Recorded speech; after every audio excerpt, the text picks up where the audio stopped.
গল্পটাকে আমি একদম মানে আর্টিফিশিয়াল ভাবে শুরু করি, আর গল্প কিছু না।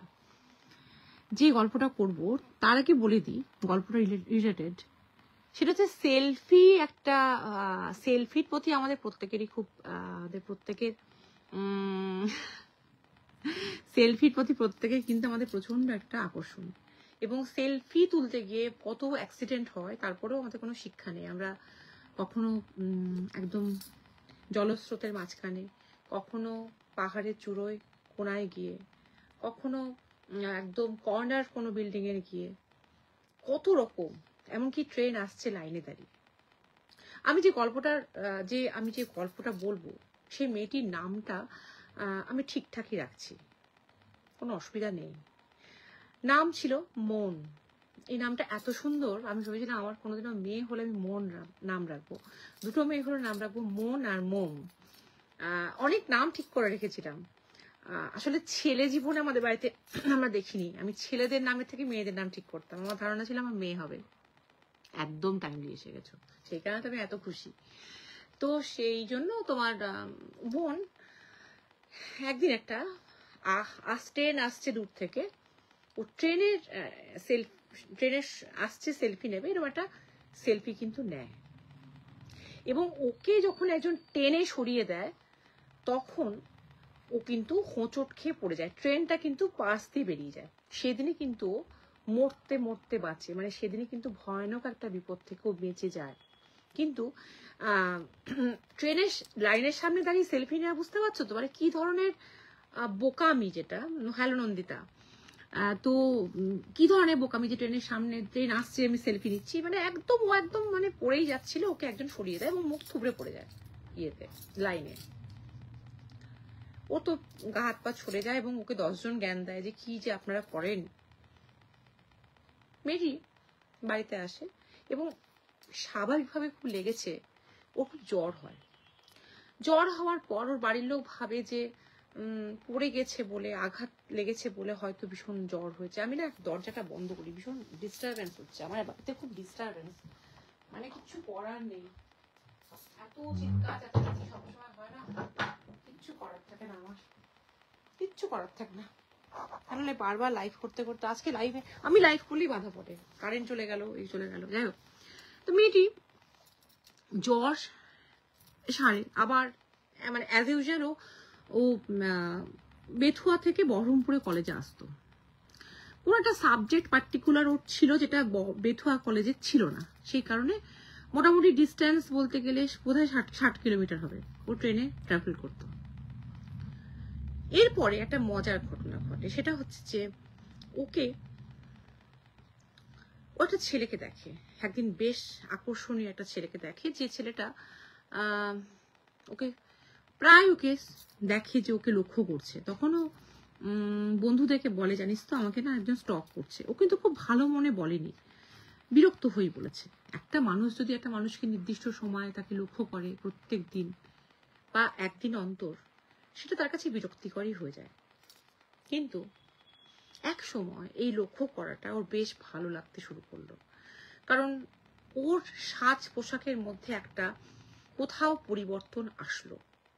সাজ পোশাকের মধ্যে তখনই পরিবর্তন আসে যখন আমরা শুধুমাত্র নিজে দেখার জন্য সাজি না, কাউরির অ্যাপ্রিসিয়েশন পাওয়ার জন্য সাজি। শুধু কি অ্যাপ্রিসিয়েশন, মানে অ্যাপ্রিসিয়েট কি শুধু মুখে বলেই করা যায়? চোখে চোখে করা যায় না? যায়। ওর যেন মনে হতো যে যেদিন ও খুব সেজে আসতো, ছেলেটা অদ্ভুত ভাবে ওর দিকে তাকিয়ে থাকতো, কিচ্ছু বলতো না, ওকে বিরক্ত করতো না।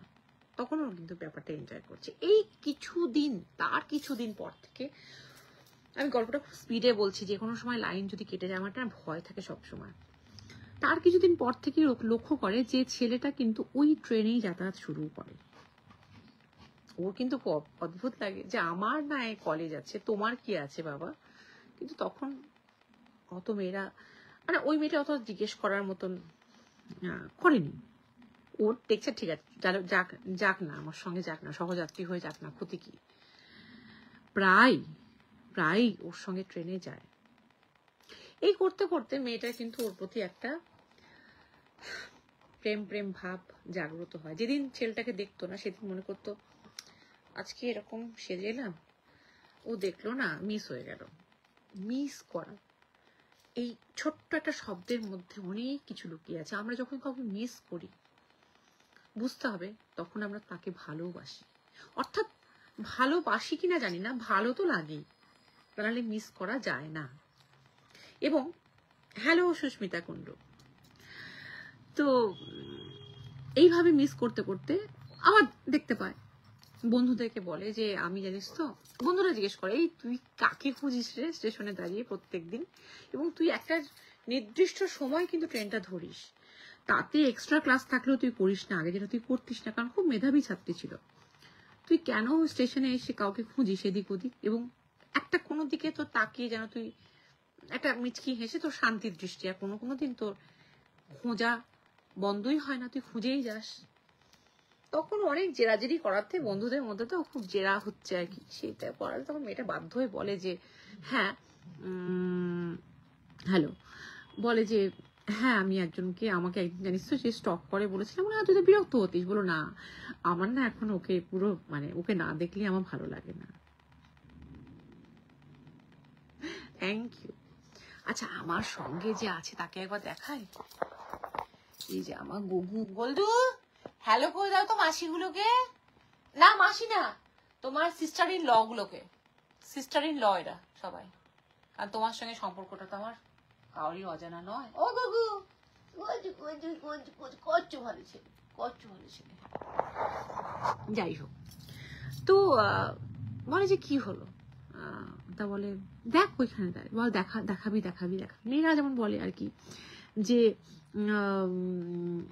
দেখা দেখা দেখা এরকম একটা ব্যাপার। ও তখনই দেখাতে যায়, তখন দেখে ছেলেটা নেই। এরকম করতে করতে একদিন কিন্তু দেখাতে যাওয়ার সময় ও ছেলেটাকে দেখতে পায়, এবং খুব খুশি হয়ে বলে ওই দেখ। কিন্তু মেয়েগুলো হয় না, অনেকে হয় না, এই যে দেখ গাছের ওই পাতাটা, ওই তো ফুলটা ধরেছে, আমরা বলি না, তখন আমরা কিছুতেই আরেকজন বুঝতে পারে না যে কোন পার্টিকুলার পাতাটার পিছনের ফুলটার কথা বলা হচ্ছে। দূর থেকে প্রত্যেকেই না কিরকম যেন গোলক ধাঁধায় পড়ে যায়, প্রত্যেকে বুঝতে পারে না যে কোন ছেলেটার কথা বলছে। স্টেশনে তো অনেক ভিড়, ট্রেনেও ওঠে, ট্রেনে যখন ওর সামনে এসে বসে তখন বারবার ও ইশারায় দেখাতে যায় যে এই ছেলেটাই, সামনে তো বলতে পারছে না যে এই ছেলেটাই, কিন্তু ও কিন্তু বন্ধুরা দেখতে পায় না। হ্যালো গীতাদি। তারপরে মেয়েটা যখনই বন্ধুদের দেখাতে যায় যে এই ছেলেটাকে আমি পছন্দ করি, আমাদের মধ্যে কোনো কনভারসেশন হয়নি এখনো পর্যন্ত, একটা কথাও হয়নি, নাম আমরা কেউ কাউরি জানি না, ঠিকানা তো দূরের কথা, ফোন নাম্বার তো দূরের কথা, কিন্তু ওই যে আমাকে ও লক্ষ্য করে, ওই যে স্টক করে, ওই যে আমাকে সামনে এসে সিটে বসে, কোনোদিনও দূরে দাঁড়িয়ে থাকে, চুপচাপ দাঁড়িয়ে থাকে, এইটাতে আমার ওর প্রতি অসম্ভব অসম্ভব টান অনুভব হয়েছে। অনেক সময় অনেক কিছু বলা যায় কোনো কিছু না বলেই, সেই বলাটা বোধহয় অনেক বেশি মানে কার্যকর এবং কিছু কিছু ক্ষেত্রে গভীরও বটে। অবশ্য সেই ভাষাটা বোঝার মতো গভীরতাও থাকতে হবে। যাই হোক, তো ও কিন্তু বন্ধুদেরকে কিছুতেই দেখাতে পারে না, এবং এইভাবেই ওদের প্রেমের যে সিলসিলা সেটা কিন্তু চলতেই থাকে চলতেই থাকে চলতেই থাকে চলতেই থাকে। এবং তারপরে একদিন একটা হঠাৎ করে একটা ঘটনা ঘটে, যে ঘটনায় ছেলেটার সঙ্গে ওর ছাড়াছাড়ি হয়ে যায়। ঘটনাটা কি মন দিয়ে শোনো। স্টেশনে পেপার বিক্রি হওয়াটা খুব স্বাভাবিক ঘটনা, পেপার বিক্রি হচ্ছে। ওর সেদিন কি মনে হলো একটা পেপার কিনলো, কেন জানি না ও পেপারটা কিনলো। প্রতিদিন ও কিনতো না, খবরের কাগজ পড়ার খুব একটা ওর আগ্রহ ছিল তাও না। খবরের কাগজ যখন ও খুললো তখন দেখলো একটা ওই স্মরণে স্মরণে থাকে না একটা কলম, যে কেউ একজন লিখেছে তার বন্ধু সম্বন্ধে, তুই যে কেন এই পৃথিবী থেকে একটা অভিমান নিয়ে ছেড়ে চলে গেলি, ভুল বোঝাবুঝিটা আর অবসানই হতে দিলি না, এরকম কিছু একটা। সব থেকে যেটা মানে চমকে যাওয়ার মতো বিষয় এবং ভয় পাওয়ার মতো বিষয় সেটা হচ্ছে যে ছবিটার নিচে লেখাটা লেখা আছে, সেই ছবিটা হচ্ছে সেই ছেলেটার, এই যে ছেলেটাকে ও প্রতিদিন দেখে, ওকে স্টক করছে, ওকে লক্ষ্য করছে, এবং ওরা চমকে যায়। ও বারবার ওর দেখা সেই ছেলেটার সঙ্গে এই ছবিটাকে মেলানোর চেষ্টা করে, কিন্তু কিছুতেই ও মানে ও কোনো পার্থক্য খুঁজে পায় না। ও বারবার ওর মন বলে যে না, ও নয়, ও নয়। আমরা হয় না যখন নিজেদেরকে চাই যে বিশ্বাস করব যে না ও নয়, কিন্তু ও সবটুকুই তো মিলে যাচ্ছে। তখন তারপর থেকে যেটা হয় সেটা হচ্ছে ছেলেটাকে আর কোনোদিনও দেখতে পায় না, আর কোনোদিনও ছেলেটাকে দেখতে পায় না। এবং ওর বুঝতে অসুবিধা হয় না যে কিছু একটা গোলমালে ব্যাপার আছে, কারণ ওর কতগুলো স্মৃতি ও ওলটপালট করে দেখে।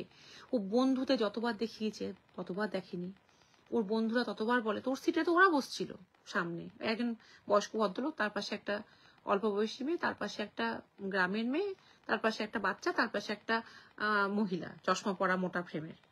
ওই আর তো কাউকে দেখলাম না। মানে সিটে আমরা যেমন 3 জনের সিটে 5 জন ঠাসাঠাসি করে বসি। এই যে কথাগুলো ও বারবার কিন্তু হন্ট করতে থাকে যে ওকে কোনোদিনই দেখাতে পারিনি ও, এবং ও ছাড়া কিন্তু ওকে কেউ দেখতে পেত না। যখন এরকম হচ্ছে তখন ও কিন্তু ওকে পাগলের মতো খুঁজছে, এবং ও পাগলের মতো মিস করছে। এবং ও একটা সময় মনে করতে শুরু করলো, বিড়বিড় করে বলতেও শুরু করলো, যদি তুমি আত্মাও হও তুমি আমাকে দেখা দাও, আমি তোকে ছাড়া থাকতে পারছি না। আমি তোমার অভ্যেসে, মানে আমার অভ্যেস হয়ে গেছে, আমি থাকতে পারছি না তোমাকে ছেড়ে। এই বলার কিছুদিনের মধ্যে ও একদিন রাত্রে অনুভব করে যে কেউ একজন ওকে এই জায়গাটা এইভাবে হাত দিচ্ছে, কোনো পুরুষের হাত। ও একা ঘরে ঘুমোতো, এবং আমরা অচেনা হাত এবং চেনা হাতে পার্থক্য বুঝি। এই হাতটা ওকে কখনো স্পর্শ করেনি, এবং ছেলে মেয়ের হাতের তো পার্থক্য আছে। ও একটা ক্লাস 10-এ পড়ার পর একটা সম্পর্ক ছিল, সেই ছেলেটার সঙ্গে কিছুটা ফিজিক্যাল রিলেশন হয়েছিল, এবং ছেলেটা ওকে ডিচ করে। কাজে শারীরিক সম্পর্ক, একটা মানুষ বলে না যে রক্তের স্বাদ যে জানে সে রক্ত ছাড়া থাকতে পারে না। সিমিলারলি কোনো মানুষ যদি শারীরিক সম্পর্কের স্বাদ একবার জানে, সেই স্বাদ থেকে তাকে বঞ্চিত থাকা যে কতটা কষ্ট, সেই মানুষটাই জানে, যাকে এই সিচুয়েশনের মধ্যে দিয়ে যেতে হয়। আমাদের অনেককেই আমরা হয়তো দেখি, মনে করি ভীষণ স্বাভাবিক তার জীবন, কিন্তু এটা পার্ট অফ আওয়ার লাইফ। তো যখন মানুষ কাছে আছে এক গ্লাস জল, তুমি জলটা খেতে পারছো না, তোমার পিপাসা পাচ্ছে, তখন কিন্তু সিচুয়েশনটা অন্যরকম। সেটা যে হ্যান্ডেল করে, তুমি হয়তো সারাদিন তাকে দেখে বুঝতে পারছো না, তাকে সারা রাত দেখেও বুঝতে পারছো না, কিন্তু তার মনের মধ্যে যে কি তোলপাড় যাচ্ছে, বিশেষ করে হয়তো 30 দিন 35 দিন ঠিকঠাক যাচ্ছে, কিন্তু একটা দিন তা যেতে চায় না। তখন তার প্রচন্ড রকমের একটা ক্রেভিং যেটাকে বলা হয়, যেমন আমাদের কিছু একটা খিচাওয়া তৈরি হয়। মেয়েটার মধ্যে একটা শারীরিক ইচ্ছা সুপ্ত অবস্থায় ছিল। Hello Rupashree, hello Indrani, hello Rupashree, hello Sukalyan. এবং সেইটাই যখন ওর ফুলফিল হতে থাকে, আস্তে আস্তে এরকম জায়গায় হাত, আস্তে আস্তে এরকম জায়গায় হাত। ওর এমনিতেই তো পড়াশোনায় মন চলে যাচ্ছিল, এত একটা মেধাবী ছাত্রী। ও বুঝে গেছিল যে ছেলেটাকে ও দেখতো এতদিন, সে ছেলেটা আসলে তার কোনো অস্তিত্বই নেই, কিন্তু ওর মনে হতে লাগলো এই ছেলেটাই। এবং ওর ঘুমের মধ্যে যখন ও তো ঘুমের মধ্যে এগুলো অনুভব করতো, আধো ঘুম আধো জাগা, তখন ও যখন তাকাতো আলো আঁধারিতে, ও কিন্তু সেই চেহারাটা এক দিন দেখতে পেত। এবং তারপরে ও খুব খুশি হলো যে ওর আত্মাটা ওটাকে সাড়া দিয়েছে, হয়তো সত্যি তাই। তো ওর ভীষণ ভালো লাগতো, এবং ওর একটা অদ্ভুত ঘরে ফেরার একটা টান ছিল যে কখনো ঘুমোতে যাবে, কারণ ও জানতো একটাই সময় ওই ছেলেটার সঙ্গে কন্ট্যাক্ট করতে পারছে, সেটা হচ্ছে ওই রাত্রে। সারাদিন তো আর দেখার উপায় নেই, কারণ ও জেনে গেছে যে ছেলেটার ওই পেপারে ও দেখে ফেলেছে স্মরণীতে যে ছেলেটা আর জীবিত নেই। কিন্তু জানো তো, যেহেতু দুটো জগৎ সম্পূর্ণ আলাদা,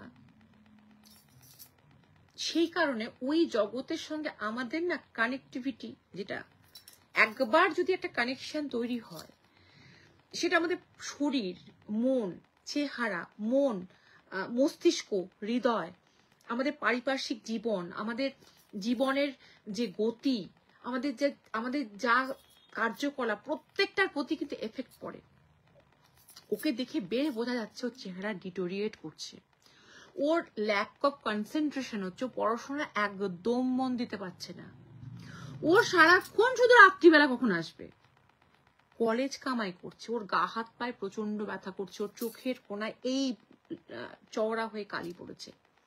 ওর মা বাবা এরা তো বুঝতে পারে, মেয়েকে দেখি বলে কি হয়েছে কি হয়েছে কি হয়েছে কি হয়েছে, অনেকবার বলে, কিছুতেই ওর মুখ থেকে একটা শব্দ বার করতে পারে না। কিন্তু অজানা কারণে ওর একটা অদ্ভুত ভাবে শরীরের মধ্যে একটা চলতে থাকে, চেহারার একটা মানে ডিটোরিয়েট করছে, সেটা সবারই চোখে পড়তে থাকে। কিন্তু ওর কিন্তু অপেক্ষা থাকে রাতের জন্য, কারণ রোজ রাতে না হলেও প্রায় রাতেই কিন্তু ও অনুভব করে যে ওই ছেলেটার কাছে আসে। এবং এইরকমই একটা সময় ওদের বাড়িতে একজন সাধু গোছের লোক আসতো, যে মাঝে মাঝে আসতো এবং হয়তো বহু মাস এলো না।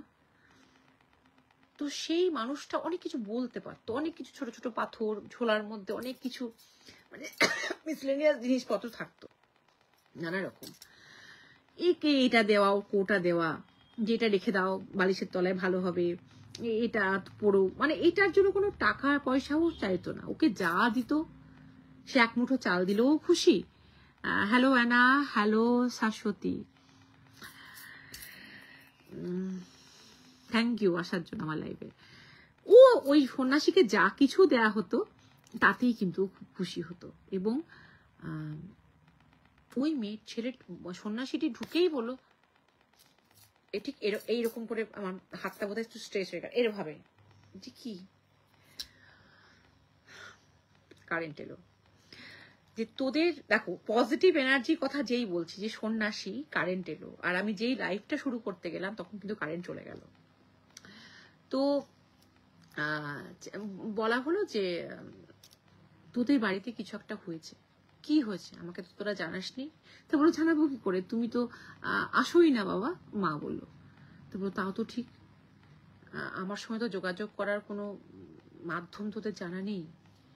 তো ঠিক আছে, আমি মেয়ে কই, তোর মেয়ে কই দেখছি না। এবং মেয়ে যখন আসে তখন ও মেয়েকে দেখেই বুঝতে পারে সাধু যে ওর উপর দিয়ে কি চলছে, যে রাত্রিবেলায় ওর সঙ্গে আত্মা সহবাস করতে আসছে এবং সেটাও এনজয় করছে।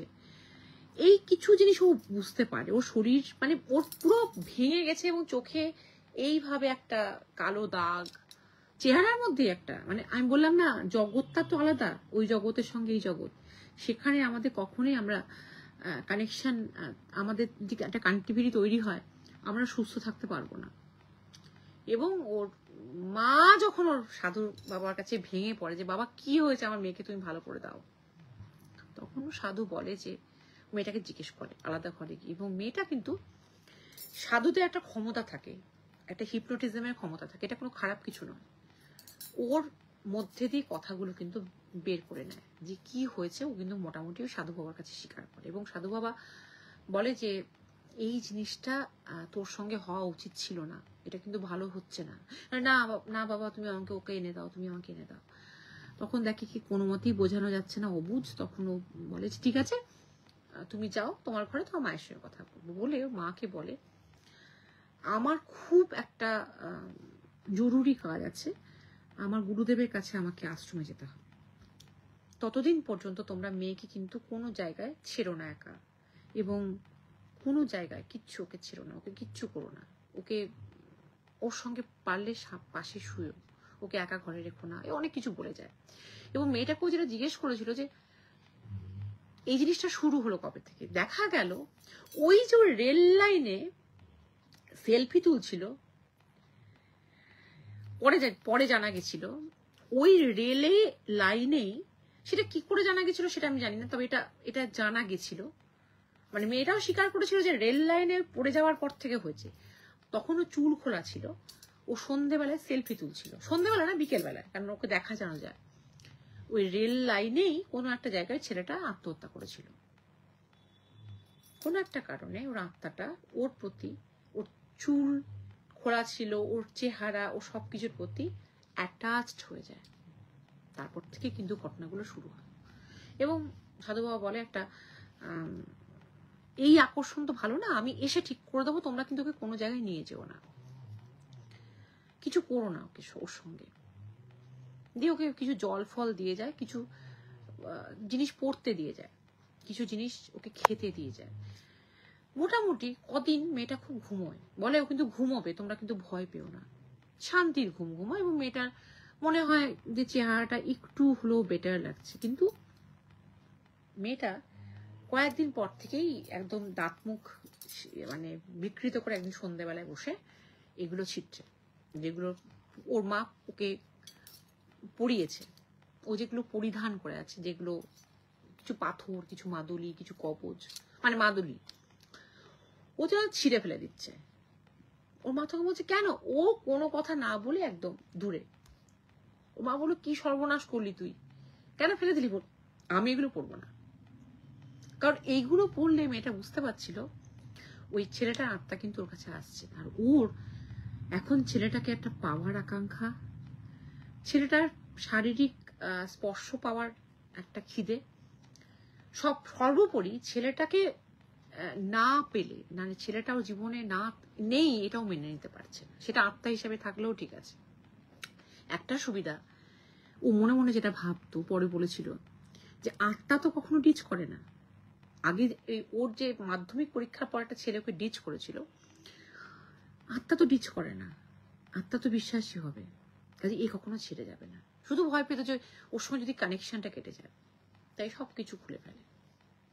এবং এরপরের থেকে ওর চেহারা ক্রমশ ওর মানে বিছানাগত হতে থাকে, ওর ওঠার ক্ষমতা চলে যেতে থাকে। যতক্ষণ ওর পারতো বিছানায় শুয়ে থাকতো, লেখাপড়া তো ভুলে যাও, লেখাপড়া তো দূর কি বাত, লেখাপড়া। তখন ওর মা বাবা কি করে, গুরুদেব ওই সন্ন্যাসী বলে গেছে আমি না আসা পর্যন্ত কিছু করিস না, সেই ভরসা তো করতে পারে না। হ্যালো কল্পনা। তো ওর মা বাবা কিন্তু ডাক্তারকে দেখায়, এইটাই ছিল ওদের মেজর মিস্টেক। কারণ ডাক্তারের পরিভাষায় কোনো ডাক্তার তো এগুলো ঠিক বুঝতে পারে না, বিশ্বাস করুক না করুক, বিশ্বাসও করে না। আমার হাজবেন্ডকে দেখেছি সবকিছু বিশ্বাস করতে, ডাক্তাররা সাধারণত বিশ্বাস করে না। প্যারানর্মাল অ্যাক্টিভিটিস আমি ম্যাক্সিমাম ডাক্তারকে দেখেছি, খুব বিশেষ করে যারা সাইকিয়াট্রিস্ট হয় তারা কেউ বিশ্বাস করে না। তারা মনে করে হ্যালুসিনেশন, তারা মনে করে ইলিউশন, তারা মনে করে মনের গভীর ইচ্ছে আমাদের যেগুলো ফুলফিল হয়নি সেগুলি আমরা কল্পনায় সেগুলোকে আমরা পেতে ভালোবাসি, কল্পনায় আমরা একটা অবয়ব তৈরি করে নিই, কল্পনায় একটা রূপ তৈরি করে নিই, কল্পনায় একটা চরিত্র। সব চরিত্রই কাল্পনিক, তা নয়, তা তো নয়, সেটা আমরা জানি যারা এগুলো ফেস করেছি জীবনে। এবং ডাক্তার ওকে প্রচন্ড রকমের রেস্টে লিখে দেয় এবং ওষুধ দেয়, এবং সেই ওষুধগুলো কেউ কি করে সারাদিন ও ঘুমিয়ে থাকে। ঘুমিয়ে যখন থাকে তখন কিন্তু এমন লেভেলের ওর গভীর ঘুম, কারণ এই সাইকিয়াট্রিক ড্রাগগুলো এমন ঘুম হয় যে সেটা কিন্তু সত্যি খুব পাওয়ারফুল। ও সেটাও বুঝতে পারে যে এই ড্রাগগুলো খেলে কিন্তু মানে ওর কিন্তু কনসাসনেসটা আছে এদিকে, যে ঘুমোলে, অত গভীর ঘুমোলে কিন্তু আত্মার প্রেজেন্সটা বুঝতে পারছে না। ওষুধও খাওয়া বন্ধ করে দেয়, তাতে আরো খারাপ হয়। কারণ একটা কোর্স যখন আমরা মাঝখান থেকে ছেড়ে দিই তখন জিনিসটা আরো খারাপ হয়। এবং রীতিমতো পাগলামি, মানে যে রাতে এলো না সেই রাতে ও দরজা খুলে, ওর মা শুতে গেলে ওর সঙ্গে ঘরে, ওর মাকে ও শোয়ায় নেবে না, ও তাড়াতাড়ি করে কোনো রকমের দরজা বন্ধ করে দেবে। এবং প্রত্যেকটা সময় একটা তাকানোর মধ্যে একটা অঙ্গ যে সঞ্চালন, আমাদের বডি ল্যাঙ্গুয়েজ, তার মধ্যে একটা অস্বাভাবিকতা, এবং সব সময় একটা কি যেন খুঁজছে, কি একটা খুঁজছে, কি একটা খুঁজছে, কি একটা খুঁজছে। যে মেয়ে এত মানে স্ট্যান্ড করা মেয়ে, এত পড়াশোনায় ভালো একটা মেয়ে, ওদের খুব খারাপ লাগে, ভীষণ খারাপ লাগে। এবং ততদিনে আবার সেই সন্ন্যাসী তার গুরুদেবের সঙ্গে দেখা করে চলে এসেছে এবং বলে তোদেরকে এত করে বললাম যে একটু ওয়েট কর, তোরা সেই ডাক্তারের কাছেই নিয়ে গেলি। বলে বাবা ভুল হয়ে গেছে, আমি বুঝতে পারিনি মেয়ের অবস্থা দিনে দিন খারাপ হচ্ছিল।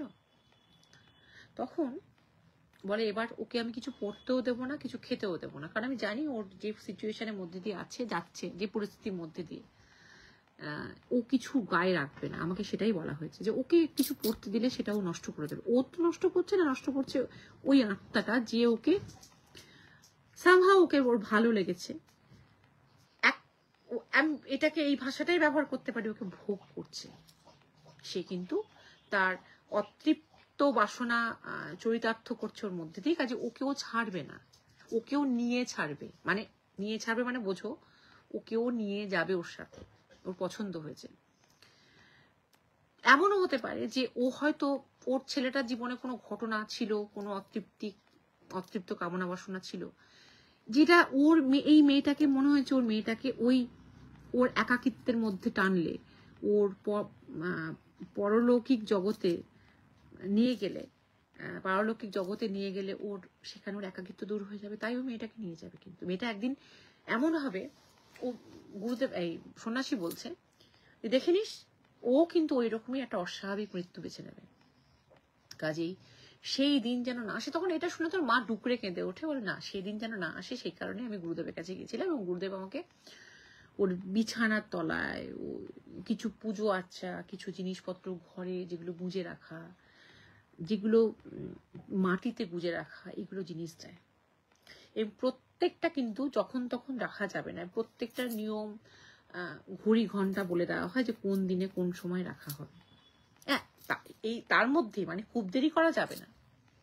ওর মা সেগুলো প্রত্যেকটা রাখে, এবং রাখার পর আস্তে আস্তে আস্তে আস্তে মেয়েটার যেটা হয় সেটা হচ্ছে আবার প্রচন্ড জ্বর হয়, প্রচন্ড জ্বর, প্রচন্ড অসুস্থতা, ওকে রীতিমতো অসুস্থ হয়। এবং অসুস্থ হওয়ার পর একটা সময় মেয়েটার কিন্তু চেহারা একটু উন্নতি হতে থাকে, একটু যেন স্বাভাবিক কথাবার্তা বলতে শুরু করে, কারণ তখন ওর মা মনে করতে থাকে যে এগুলো হয়তো কাজ দিয়েছে। কারণ নিয়মগুলো এত কঠিন ছিল, সেগুলো পালন সবাই করতেও পারবে না, যেগুলো নিয়ম বলে গেছিল প্রত্যেকটা, মানে 25-30টা জিনিস দিয়ে গেছিল যে প্রত্যেকটা পজিশনে রাখার জন্য, বাড়ির চারপাশে পুঁতে রাখার জন্য, যেটা আমরা বলা হয় বাড়ি বাঁধা, তার বিছানার তলায় তার শরীর বাঁধা, তার শরীরে কিছু ধারণ না করেও শরীর বাঁধা সাংঘাতিক, কারণ সে যে জায়গাগুলো যাচ্ছে সেই জায়গাগুলোতে সেই জিনিসগুলো রাখা, এবং দিক অনুযায়ী, দিন মোটামুটি একটা সময় অনুযায়ী, যে রাতের এই সময়ের পর। তো এইগুলো করতে করতে করতে করতে কি হয়, একটা হ্যালো অঙ্কুশ, বহুদিন পর, তো হ্যালো মইদুল, মেয়েটা কিন্তু সুস্থ হয়ে ওঠে, এবং পরবর্তীকালে দেখা যায় মেয়েটার সেই যে জীবনের স্মৃতি সেটা কিন্তু তার খুব একটা মনে নেই। এবং সেই গুরুদেব, আমি বারবার গুরুদেব বলছি, সেই সন্ন্যাসী যখন আবার বাড়িতে আসে, সেই সন্ন্যাসী বলে যে ওকে ওই সময়ের কথা কখনো আর মনে করানোর চেষ্টা করিস না, জিজ্ঞেস করিস না, কৌতূহল সম্বরণ কর। আমরা তো অনেক কিছু সম্বরণ করি, লোভ সম্বরণ করি, আমাদের কাম ক্রোধ সবকিছু, তোরা কৌতূহলটা সম্বরণ কর। এবং সেই কৌতূহলটাকে ওরা আটকে রেখে ওকে, মেয়েটাকে দেখা যায় আস্তে আস্তে আস্তে আস্তে নর্মালাইজ হয়ে যাচ্ছে, এবং মেয়েটা কিন্তু ওই কথাগুলো ভুলে যাচ্ছে, মানে সেই ব্যাপারগুলো আর বলে না। আবার লেখাপড়ার প্রতি আগ্রহ, ওর যথারীতি একটা বছর নষ্ট হয়ে গেছে, তবুও আবার পড়াশোনার প্রতি আগ্রহ, আবার ওর মানে স্বাভাবিকভাবে ঘুম, উঠতে পারছে না। দেখো আমার গলিটা বিছানায় উঠতে পারছে না, গলিটাকে দেখায়, বিছানায় উঠতে পারছে না, দেখো লেপ আর তোষকে একাকার হয়ে গেছে, উঠতে পারছো না। আচ্ছা, আমি গল্পটা বলতে বলতেই তোমাদেরকে ওকে তুলে দিয়ে, উঠতে পারছে না একা। তো যাই হোক, মেয়েটা কিন্তু মোটামুটি সুস্থ হয়ে যায়।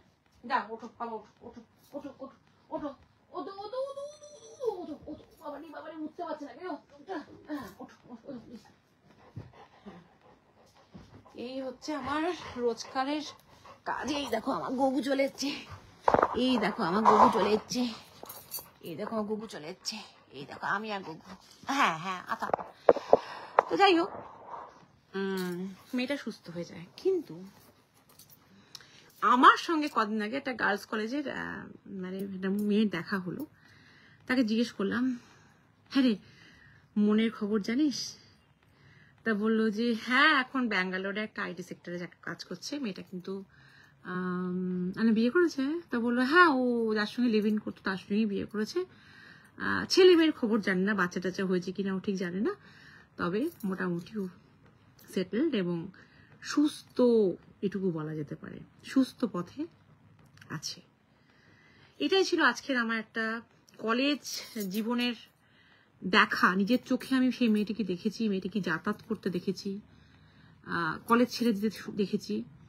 কলেজ ছেড়ে যখন ও দিল, তারপরে কেন ছেড়েছিল সে কারণটা পরে জেনেছি। তার সুস্থ হওয়ার গল্প শুনেছি, ডিটেলসে শুনেছি, কারণ এই ব্যাপারে যেহেতু আমার আগ্রহ ছিল। বললাম, কেমন লাগলো জানিও। আর একটা জিনিস বলি, যেটা না বললেই নয়, সব সময় প্যারানর্মাল অ্যাক্টিভিটিস, নেগেটিভ এনার্জি, জানি না, ভূত প্রেত আত্মা, এগুলো তো আমি ফিল করেছি। কিছু মানুষের অরা, কিছু মানুষের এনার্জি খুব ডাউন থাকে, খুব বাজে থাকে, খুব নেগেটিভ থাকে। কিছুদিন আগে একটা আজ নিয়ে বোধহয় 16-17-18 দিন আগে একটা মেয়ে আমাদের বাড়িতে কাজে জয়েন করে। বিশ্বাস করবে না, এই কথাটা না শেয়ার করলে পাচ্ছি না।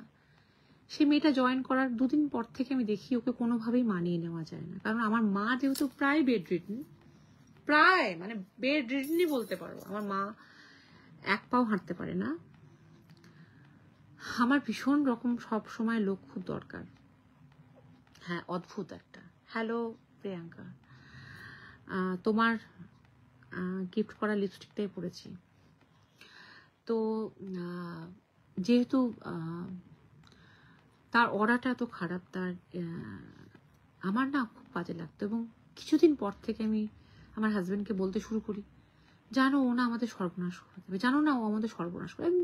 আমার হাজবেন্ড বললো, হ্যাঁ গো, লোক পাচ্ছি না তো সেই কারণে প্রবলেমটা। না দেখো, আচ্ছা 11 বছর বয়স থেকে আমার কাছে আত্মা গতিবিধি, মানে যাওয়া আসা। তা থ্যাংক ইউ, খুব মন দিয়ে শুনলে। তো তো আত্মা, আমি কিছু না কিছু এনার্জি কিন্তু ফিল করতে পারি, এবং তখন কিন্তু আমি খুব ভয় পাই। এইটা বলতে না বলতেই ও কলকাতায় একটা কনফারেন্সে গেল। আমার প্রচন্ড রাগ হলো এই কারণে, কারণ আমার যেহেতু গোল্ডির এখন একটু প্রবলেম মানে মাহির পিরিয়ড হয়েছে বলে আমি গোল্ডিকে নিয়ে আলাদা আছি, প্রবলেমটা কিছু নয়। আমি মাহির কাছে গিয়ে থাকতে পারছি না। বাড়িতে আমাদের লোক সংখ্যা ভীষণ কম, বড় ছেলে কলকাতায় থাকে।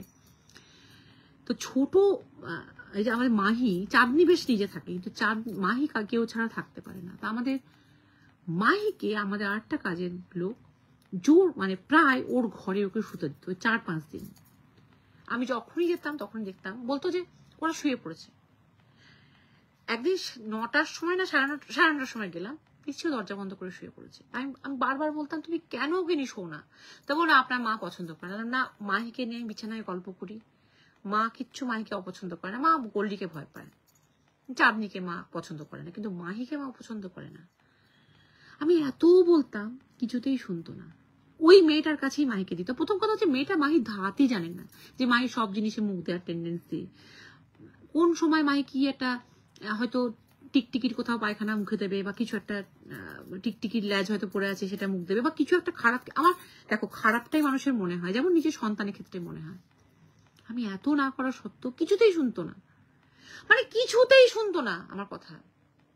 আমার তখন এত রাগ হয়েছিল আমার বরের প্রতি। এই তো মানে এক সপ্তাহ আগে ঘটনাটা ঘটেছে 15 দিনের মধ্যে। তো এলো, আসার পরে আমি অশান্তি হলাম। তো তুমি মাহিমা করো, আর তোমার এই ভালোবাসা এইভাবে মেয়েটাকে ছেড়ে চলে গেলে, আর ওর কাছে থাকতো।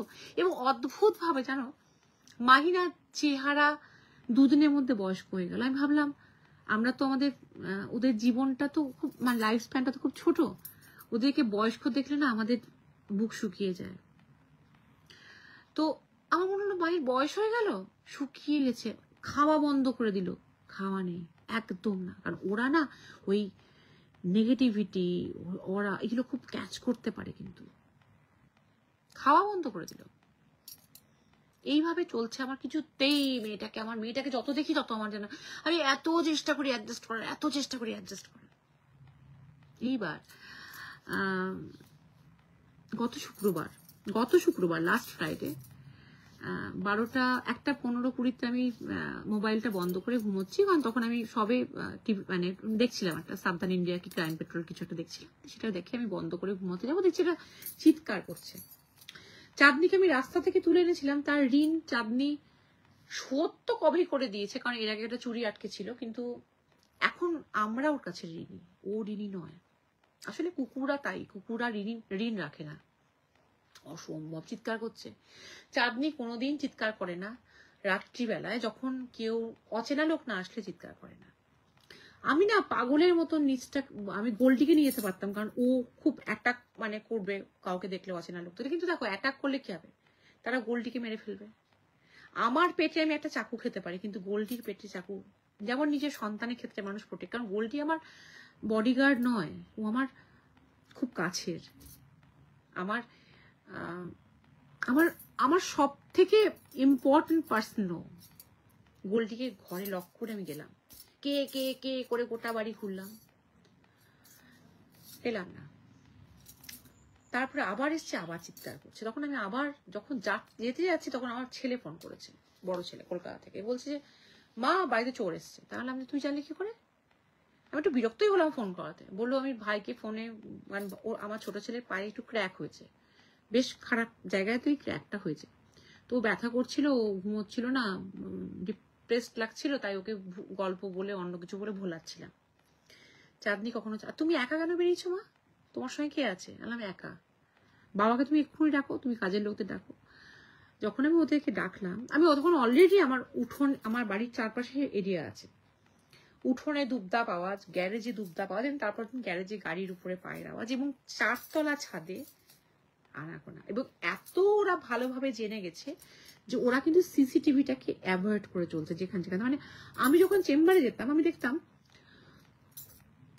হঠাৎ করে এলে দেখতাম কেউ কোনো লোকের সঙ্গে কথা বলছে, দরজা খোলা। আমি বলতাম এত লোক তোমার কাছে আসে কেন?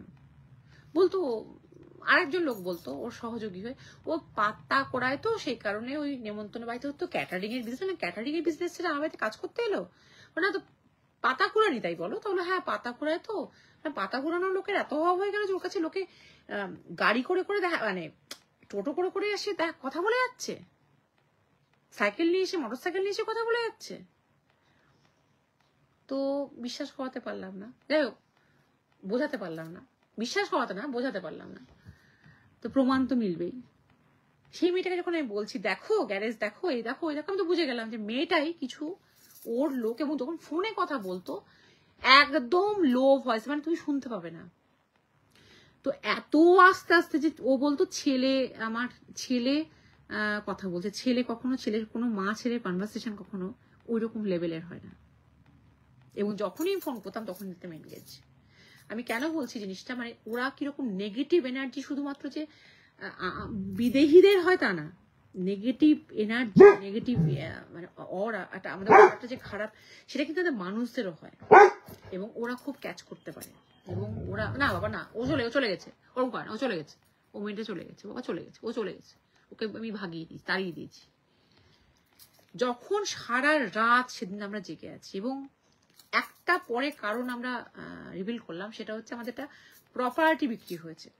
তার কারণটা হচ্ছে আমরা একটা ফ্ল্যাট কিনেছি, তার বিনিময়ে এই প্রপার্টিটা বিক্রি হয়েছে। এবং লোকের জানার কথা না যে আজকাল কেউ লুজ মানি বাড়িতে রাখে না, এবং লুজ মানি কেন, কোনো মানি আমাদের এখন ব্যাংকে নেই, ওগুলো দিয়ে বরঞ্চ যেগুলো LICর কাগজপত্র যেগুলো আটকানো ছিল, যেগুলো দিয়ে আমরা টাকাটা লোন নিয়েছিলাম, সেইগুলো ছাড়ানো হয়েছে। কাজে টাকার অস্তিত্বই নেই।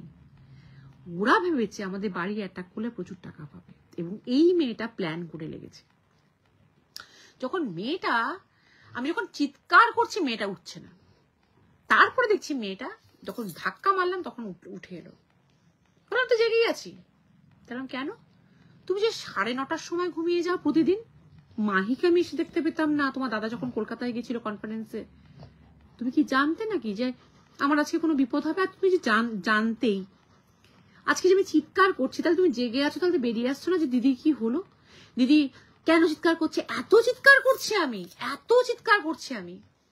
তুমি একই ফ্লোরে থেকে, আমি দোতলায় গিয়ে যখন চিৎকার করছি, দোতলায় আছো, বেরিয়ে আসছো না, আর তুমি জেগে আছো 1:30 পর্যন্ত, এখন 1:45 বাজছে। অনেকবার বলার পর যখন বলছি দেখো সার্চ করো, তো জানে কোথায় লোকগুলো আছে, আপনি কেমন সন্দেহ করছেন, তখন আমি বললাম ঠাকুর ঘরে গিয়ে আমি তো কলা খাইনি। আমি যা বোঝার বুঝে গেলাম। সারা রাত আমরা সবাই জেগে থাকলাম। তারপরের দিন যে কিভাবে আমরা চেম্বার করেছি সেটা গড নোজ।